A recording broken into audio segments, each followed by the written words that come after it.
Fala pivetada, tudo bom com vocês? Bem-vindos ao canal Narrações Otaku. No vídeo de hoje estarei trazendo uma obra que para mim é uma das melhores obras que eu já li e que eu não vejo muitas pessoas trazendo ela aqui no YouTube. Então se você está procurando uma obra que não tenha enrolação, tenha uma arte bonita e o melhor, poderes fodas, então esse vídeo vai ser mais que satisfatório para você. E sem mais enrolação, fiquem com o vídeo. Desequilíbrio. Por séculos, os humanos ficaram no topo de toda a criação, até que o surgimento de uma nova estrutura genética mudou tudo. Essa composição genética era muito superior à dos humanos, dando nascimento a uma espécie completamente diferente, que chamamos de químios. Uma leve melhora na força, resistência e regeneração são complementos básicos no DNA de um químio. Dizem que 1/3 da população mundial é químio, mas se isso já não fosse aterrorizante o suficiente, eles também desenvolveram habilidades especiais, reconhecidas como talentos. Contudo, a maioria dos talentos são inofensivos, como a habilidade de manipular um único elemento, ou controle sobre sua estrutura interna, criação e manipulação de extensões do seu corpo. Em casos raros, ocorre uma mudança completa na estrutura molecular do indivíduo junto com uma grande variedade de outras mutações. Mas nem todos os talentos são inofensivos. O grande poder de uma pequena elite de químios faz muitos humanos tremerem de medo com sua possível extinção, já que um poder destes pode resultar na dizimação completa da raça humana. E aqui, pivetada, a cena corta para um narrador apresentando uma luta. De um lado temos um novato, Shea Hiat, e do outro, um experiente químio. Vindo de 15 vitórias e 4 derrotas, que levam o codinome de Espinho, o apresentador continua: Shea contra Espinho, humano contra químio. O apresentador fala que não tem muita dessas lutas por razões médicas. Nesse momento, o Espinho fica meio puto por ter que lutar contra o humano, e o Shea olha atento, pensando qual é o truque especial do químio. Apresentações feitas, o juiz manda a luta começar. O Espinho não perde tempo e mostra suas habilidades. Através de uma medida de elasticidade, ele consegue esticar suas fibras musculares e depois endurecê-las.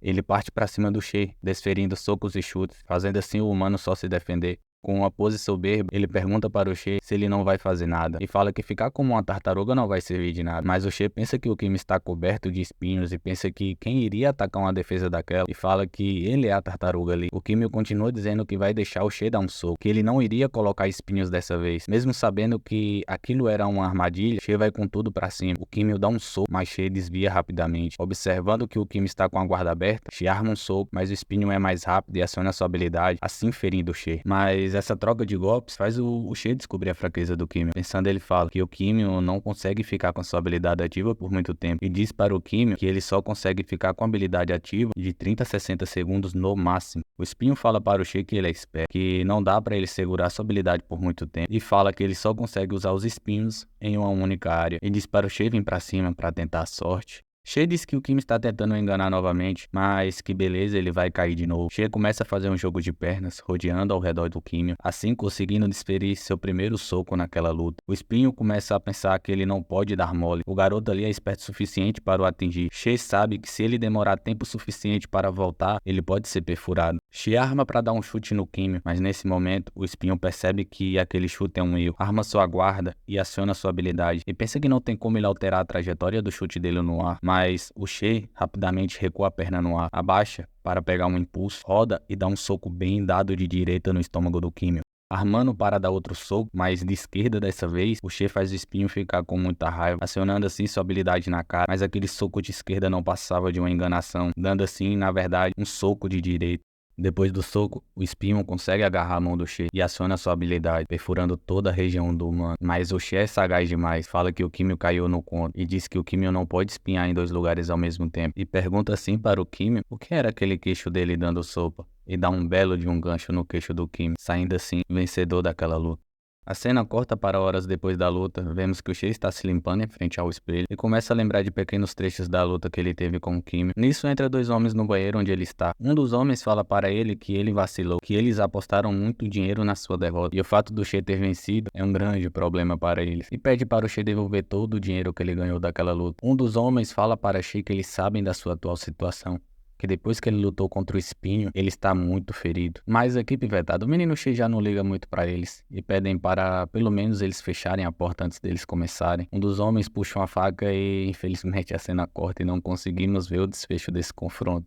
A cena corta para um atendente e vemos que o Shea chega ao local e fala com ela, e chama a moça ali de Damália. A atendente fala que é bom ver ele, que a luta foi incrível, e pede para que ele não se preocupe com os arranhões. E olha, a atendente é que é atacante, pivetado. Fala para o menino Shea que os arranhões deixam ele ainda mais gostoso. E convida ele para as festas que tem depois da luta. E fala que ele nunca aparece. Mas o menino Shea, pivetado, não dá muita bola para ela. E só agradece. E fala que tem que resolver algumas coisas em casa. A atendente dá o dinheiro da luta para ele. E fala que se um dia ele ficar com frio, ele sabe onde a encontrar. O Shea fala que sabe. E diz para ela avisar o administrador que tem 2 caras caídos no banheiro. E fala que não tem ideia do que aconteceu lá. Mais tarde naquela noite, vemos o menino Shea todo ferrado entrando em uma banheira enquanto pensa que a dor nos permite saber que estamos vivos. E o motivo para ele aguentar tudo aquilo, ele espera que não seja em vão. Na manhã seguinte, vemos um homem e uma mulher. A mulher chama o homem de Tevin e fala que o Shea está com uma mulher dentro de casa. O homem discorda e diz que não tem uma mulher que aguenta o Shea por mais de um dia. O Shea sai da casa rindo e pede para eles falarem mais alto. O Tevin pede para Shea contar para ele que ele conhece o Shea há mais de 15 anos. Já faz 7 anos que ele tem aquela casa e eles nunca entraram nela. E pergunta se ele está vendendo drogas e fala que a vovozinha dele está precisando de uns Zolpidem e fala para ele entrar no carro. Eles chegam ao que parece ser uma academia. Enquanto Tevin agradece a carona para sua namorada, o Shea dá umas explicações pra gente e fala: esse é o nosso dojo. E os amigos de dojo e eu não viemos das melhores casas. Esse velho aqui é o nosso mestre, Léo Thomas. Ele é um herói de guerra. O perigo que os químios representavam para os humanos causou uma guerra 61 anos atrás. Humanos versus químios. Mais inocentes morreram do que qualquer um queira admitir. O mestre Léo é como um pai para todos nós. Não poderia ter pedido por um professor melhor. Ele nos trata como se fossem seus filhos. Enquanto o Shea explica para nós quem é o Léo, o mestre está ensinando para um dos seus alunos a como usar sua habilidade de velocidade. O Léo fala que por o aluno ter velocidade, ser previsível só significa uma coisa, que ele está usando seu talento errado. Nesse momento, como se não fosse nada, o Léo para o soco do seu aluno na maior facilidade do mundo, deixando o aluno assustado. O Léo chama seu aluno de Azan. Enquanto ele vai batendo no seu aluno, ele fala: Azan, você vai me ouvir e ouvir com atenção. Todos vocês são únicos e por isso são especiais. Cada um possui um talento diferente, especificamente codificado com a personalidade individual de vocês. Se falhar em maximizar o que te torna diferente, o presente que faz você ser único, você se tornará tão comum como um lutador humano. Use o que tem ou perca. Eu acho que eu tomei no cu. Acertando um chute no seu aluno, o Léo manda ele voando, enquanto seus outros alunos observam tudo aquilo. O homem que veio com o Shea já fala pra ele que quando o mestre vê a cara dele toda quebrada, vai ser hilário ver o mestre chutando a bunda dele por ter lutado. Mas o Shea não fica pra trás na zoação e fala para o Tevin continuar pedindo para a mina dele dar carona para ele, e assim o chama de bebezão. Depois de ter passado o carro no aluno pivetado, o Léo fala para o menino não desistir e fala para eles irem de novo. Enquanto isso, os membros do dojo falam que foi o Azan que quis ir primeiro, que o moleque tinha um futuro brilhante pela frente. O cara de dreads fala para o Shea que o mestre mencionou que tem algo especial para resolver com ele quando ele chegasse. E pela cara dele, ele espera que o Shea tenha feito seguro de vida. O velho continua batendo no garoto e diz para ele que é o suficiente por enquanto e pede para ele descansar, que eles iriam trabalhar as investidas mais tarde. Depois de apanhar um bocado, o garoto só concorda. Nesse momento, Léo chama pelo seu discípulo. Pela cara dele, dá pra ver que ele não tá com um bom humor. O menino Shea congela, enquanto seu amigo tira onda da sua cara, falando que não pode salvar ele, pois ele é um bebezão, lembra? Shea vai até seu mestre e o cumprimenta, mas o Léo não está para risadinha naquele momento. E fala que o jovem fez de novo, sendo que ele proibiu mesmo de lutar. Diz que o Shea é apenas um humano e pergunta o que ele vai fazer quando lutar contra um químico que supera suas habilidades. Pede para ele prestar atenção, que não vai perder outro filho, e dá um tapa na cara do jovem, que até sua alma sentiu. Léo ironiza a situação e pergunta por que ele não desviou, já que agora ele está lutando no submundo. Com o Shea lamentando o tapa na cara que levou, o Léo fala para eles começarem. Mas nesse momento todos ficam surpresos e atentos com algumas pessoas chegando. Um homem pergunta para o Léo o porquê daquela cara e diz que ele sabe que o Léo não queria ver ele de novo. Esse homem é Hokashi Hampeset, um narcisista peixe grande na Trindade. Recentemente ele entrou no top 150 químios mais fortes registrados. O poder subiu à sua cabeça e a arrogância fez ele ser o cara mais odiado do país. Com um sorriso sarcástico, ele cumprimenta todos ali. Léo continua com a cara fechada com um olhar penetrante. Tevin pergunta para o Léo se ele conhece aquele otário e fala que ninguém pode entrar no dojo sem permissão durante o treinamento e pergunta se o homem não sabe ler o aviso que tem na frente do dojo. O Léo ainda com a cara fechada, fala para Hokashi que ele não é bem-vindo ali. O Hokashi fala que aquela não é a forma de receber seu antigo aluno favorito e chama Léo de professor. Shei fica surpreso com a notícia. Um dos alunos grita para Hokashi sair dali. Um dos capangas de Hokashi fala para o aluno ficar de bico fechado. Outro aluno do Léo pergunta o que o homem disse. Hokashi, vendo as coisas começarem a esquentar, propõe um duelo ali entre eles sem perder a amizade. O velho Léo, que é que nem uma panela de pressão. Quanto mais pressão você bota, mais o velho fica puto. E vocês já viram que o velho tem pavio curto, né? Léo pensa consigo que o seu antigo aluno não mudou nada. E em fúria, o Léo expõe seu talento. Exalando chamas do seu corpo, ele grita para eles pararem com aquela discussão. O Shei fica surpreso com toda a fúria e poder do seu mestre. Hokashi, junto com seus capangas, só observam aquele poder e não dizem nada. O Léo, retraindo seu poder, fala para Hokashi que aquela não é mais a sua casa e pede para ele sair dali imediatamente. Hokashi sai dizendo que já faz mais de 25 anos que ele pisou naquela espelunca e que o Léo fala como se estivesse no topo dos poderes químicos e diz que o Léo ainda não sabe o que o verdadeiro poder significa e fala também que o Léo ainda irá reconhecer o seu poder antes de morrer e com um olhar ameaçador ele diz que isso pode chegar mais cedo do que o velho pensa. Quebrando todo o clima de tensão, a cena corta para todos ali arrumando e limpando o dojo. Shei observa seu mestre e pergunta para Léo se ele está bem. Pergunta quem caralhos aquele homem é para ameaçá-lo daquele jeito e pergunta o que rolou entre Léo e seu antigo discípulo. Léo fala para o Shei que Hokashi era um antigo aluno dele há muitos anos atrás, que sua arrogância o impediu de evoluir e o mais assustador é que Hokashi era seu estudante mais forte. Léo continua dizendo que o dojo era pequeno na época, só tinha 4 pessoas e o Hokashi era tão determinado em mostrar sua força que constantemente desafiava os outros e fala que além da vaidade, o problema de Hokashi era que ele nunca entendeu a seriedade e as consequências de uma luta. Léo continua e fala que o lado animalesco do talento de Hokashi surgia e ele começava a gargalhar e gritar. Um dia, pelas suas costas, Hokashi desafiou um rapaz chamado Jacob, um dos melhores químicos entre os seus alunos, e diz que o duelo foi um erro desde o começo. Léo não sabia o que Hokashi queria provar, mas ele acabou matando o Jacob. Teve uma grande investigação. Hokashi saiu do dojo depois de ser liberado, e deram homicídio culposo para ele, e ele não voltou desde então. Shei pergunta se ele se safou do crime e fala que se Hokashi voltar, vai chutar a cara dele. Léo ri da cara do Shei, brincando com ele. Shei ri e fala que tanto faz, e diz para o Léo que seus alunos irão cuidar dele daquela vez. Léo diz para Shei que ele tem certeza que sim, e pede para Shei ir embora, e diz que ele vai terminar a limpeza, e fala que sabe que ele tem seus serviços de sempre para fazer. A cena corta para Shei sentado, ao que parece ser uma maca de hospital. Nesse momento, o médico entra e diz que fica feliz em ver o Shei quase inteiro. Shei pergunta como está o doutor. O doutor fala que o trabalho está meio agitado naqueles dias, mas independente, Deus tem sido bom com ele e ele não tem do que reclamar. Alegremente, o doutor conta que sua filha Juliana engravidou pela 6ª vez. Shei incrédulo pergunta se a filha dele é uma super-heroína ou alguma coisa parecida e chama o doutor de Evan. Evan diz que sim e muda de assunto e começa a falar da situação do Shei. Evan fala que já abasteceu o Shei com todas as suas prescrições, que também adicionou um remédio novo chamado amoxicilina e diz que o remédio vai ajudar ele com o sangramento interno. Evan continua perguntando se o Shei teve alguma melhora no olho esquerdo. Shei diz que o olho ainda está embaçado, que ele só consegue ver 60% com ele. Evan, preocupado, tira os óculos e fala para Shei que, como médico e como pai, que por favor considerasse o seu conselho. Ele continua dizendo que ele consegue fazer o seu melhor para garantir qualquer prescrição médica para o Shei, mas que não consegue parar o que ele anda fazendo. Diz também que o corpo de Shei é mais forte que qualquer humano normal e fala que deve ser pelo treinamento que ele tem com o Léo Thomas, mas que verdade seja dita, o Shei tem sorte de estar vivo.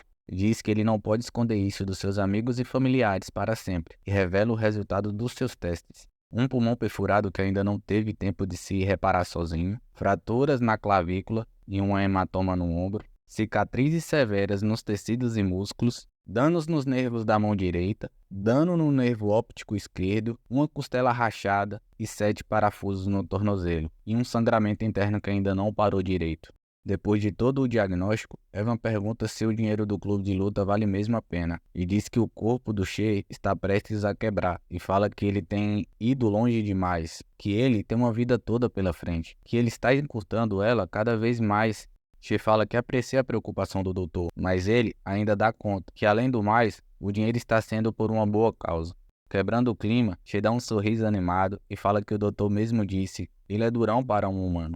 O doutor fala que está tudo bem, que se o She precisar, ele sabe onde encontrá-lo. She agradece e fala que o doutor está muito saudável e pergunta se a esposa dele ainda está levando naquele yoga. Evan fala que ele escolheu um exercício muito mais da hora, o karatê. Depois de toda a animação, o doutor pede para o She se cuidar e fala que se ele fizer isso, vai envelhecer e viver uma vida feliz como a dele. Mais tarde naquela noite está o Léo Thomas, sentado lendo o que parece ser uma bíblia. Uma mão abre a porta, Léo percebe e vemos que é Hokashi. Sem se virar, Léo fala que ele não mudou nada.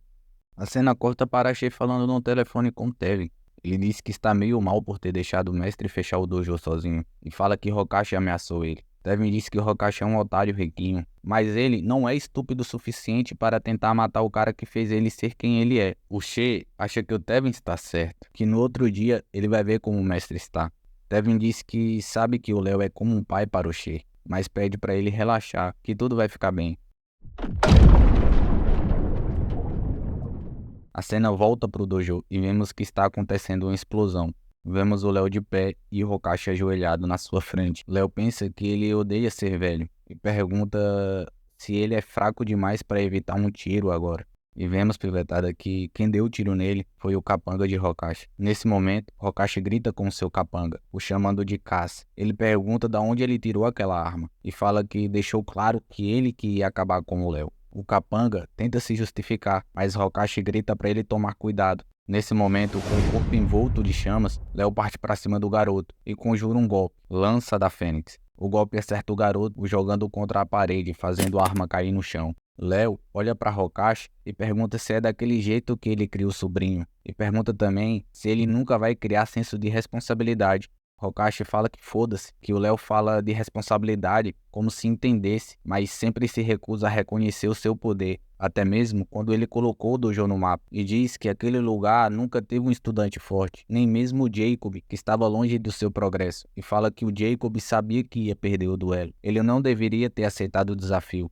Léo diz para Hokashi que ele não dirá o nome do seu aluno morto novamente e fala que aquele ferimento à bala vai o matar, que ele conseguiu fomentar uma mente depravada em seu sobrinho e continua dizendo que depois de tudo que ele tentou, não só como estudante, mas como filho também, de alguma forma, Hokashi parecia ter perdido toda a razoabilidade e em fúria, ele fala para Hokashi que naquela noite ele irá corrigir todos os seus erros. Léo parte para cima do Hokashi, enquanto ele grita para o velho vir para cima dele. Enquanto a batalha rola, vemos uma explicação do talento do Léo, e fala que o talento do Léo é o talento do fogo solar, um dos 4 grandes talentos originais. O usuário entra em um estado de Ilios, chama da Fênix. Léo dá uma grande joelhada, mas o Hokashi se defende, mas defende com uma grande dificuldade. Léo continua dando um soco na cara do Hokashi. Hokashi tenta acertar um soco no Léo, mas o Léo é mais rápido e desvia, e vê que seu antigo aluno está com a guarda aberta, e dá o famoso soco de 1 polegada nas costelas do Hokashi, fazendo ele cuspir sangue. Léo não perde tempo e segura a blusa do Hokashi e o joga pra cima. Léo, sem perder tempo, concentra seu poder na sola dos seus pés e se impulsiona para poder o atacar no ar. Hokashi se surpreende, ele consegue desviar um pouco do ataque e pensa que o Léo não está dando espaço para ele ativar o seu talento. Léo pega impulso no teto e volta com tudo para atingir o Hokashi. O mesmo se surpreende e fala que não consegue se mover, assim tomando em cheio o golpe do Léo. Léo olha, reforça o seu poder, pegando impulso com as chamas, ele conjura um golpe, Meteoro Solar. Léo atinge em cheio o estômago do seu antigo aluno,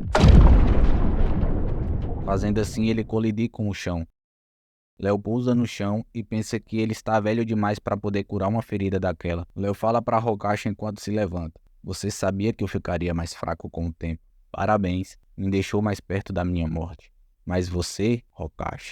E nesse momento, em grande velocidade, Léo desaparece da vista de Hokashi e aparece na sua frente, indo com a mão no olho do seu antigo aluno, e continua a falar: "Enquanto eu morro, me certificarei de que você vive o resto da sua vida mutilado." Os gritos de Hokashi ecoam por todo o dojo, e vemos o Léo, já sem forças, ajoelhado no chão, e em uma das suas mãos está o olho do seu antigo aluno que ele acabou de arrancar. O capanga e sobrinho de Rokashi chama pelo seu tio, segura ele e pede para levantar, e fala que aquele lugar está desabando, que eles têm que sair dali. Rokashi, em fúria, grita para o Léo que ali será o seu túmulo. Nesse momento vemos o Léo, rodeado de chamas, com o seu dojo desabando à sua volta, e nos seus últimos suspiros, ele chama pelo nome do seu amado pupilo.